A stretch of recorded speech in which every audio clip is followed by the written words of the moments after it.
Vijayawada jail వద్ద Kodali పేర్నికి shock. జగన్తో పాటు ఆయనకే ఎంట్రీ.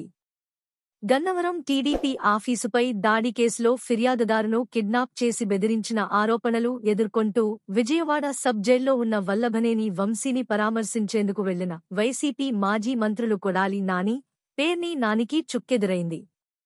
ఇవాళ వంశీని పరామర్శించేందుకు పార్టీ అధినేత వైఎస్ జగన్ రావడంతో ఆయనతో కలిసి జైల్లోకి వెళ్లేందుకు ప్రయత్నించిన వీరిద్దరినీ పోలీసులు అడ్డుకున్నారు. గన్నవరం టీడీపీ ఆఫీసుపై దాడి ఘటనలో ఫిర్యాదుదారుగా ఉన్న సత్యవర్ధన్ను బెదిరించిన కేసులో అరెస్టు అయి రిమాండ్పై విజయవాడ సబ్ జైల్లో ఉన్న వల్లభనేని వంశీని పరామర్శించేందుకు వైసీపీ నిన్న జైలు అధికారుల అనుమతి కోరింది. వైసీపీ అధినేత జగన్తో పాటు మాజీ మంత్రులు కొడాలి నాని, పేర్ని నాని కూడా వస్తారని సమాచారం ఇచ్చారు. అయితే చివరి నిమిషంలో జైలు అధికారులు వీరికి ట్విస్ట్ ఇచ్చారు.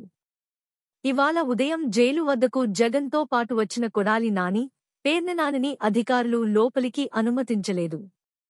అయితే జగన్తో పాటు వచ్చిన అవనిగడ్డ మాజీ ఎమ్మెల్యే సింహాద్రి రమేష్ను మాత్రం జైల్లోకి అనుమతించారు.